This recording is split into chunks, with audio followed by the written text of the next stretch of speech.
This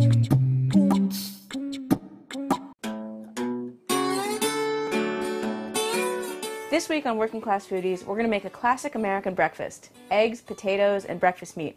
And as always, we're going to keep it affordable while using local, seasonal ingredients.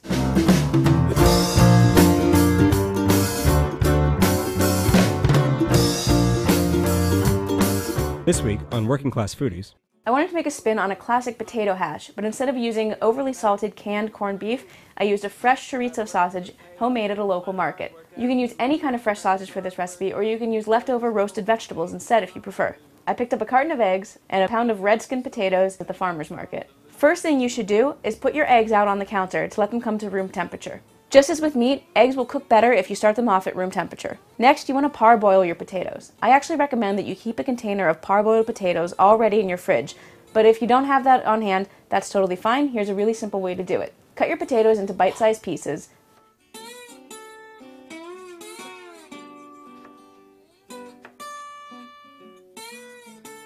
And put them in the pan that you're going to eventually cook everything else in. Cover the potatoes with water and add salt. I used a non-stick pan for this because I wanted the potatoes to brown on the bottom without sticking to the pan and tearing.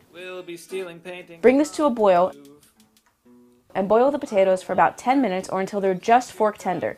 You don't want them to be soft and you don't want them to fall apart when you put the fork in. You want them to just let the fork go into the flesh. Drain your potatoes and set them aside. Heat a little bit of olive oil in your pan and take your sausage out of its casing. Crumble the sausage into the pan and stir it around just until it starts to cook.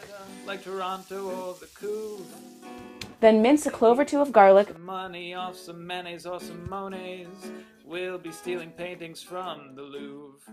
and add those in with the meat.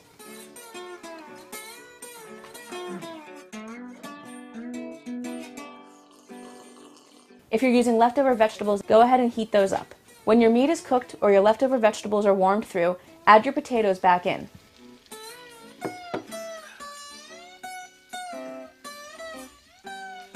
Taste your hash and adjust the seasoning with a little salt and pepper if necessary.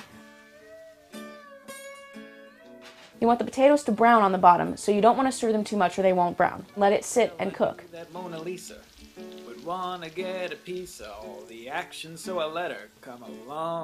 When your potato hash is cooked through, add any fresh herbs like chives, fresh thyme, scallion tops, whatever you like.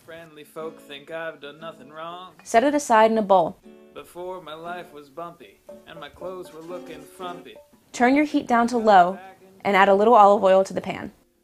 I made this dish with sunny side up eggs. To make this, I broke the eggs gently into a cup. We stole some paintings from the Louvre.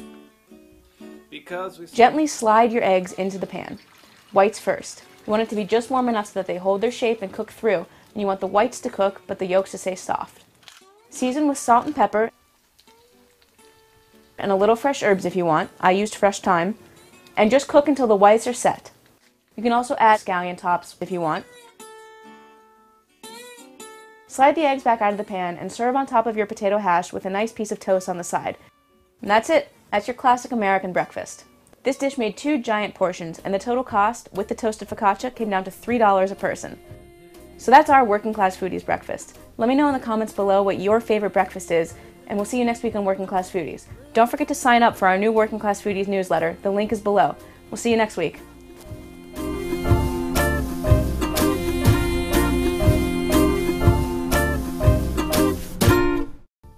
Check out some of our other episodes to find recipes that would go great with this dish by clicking any of these boxes around my face.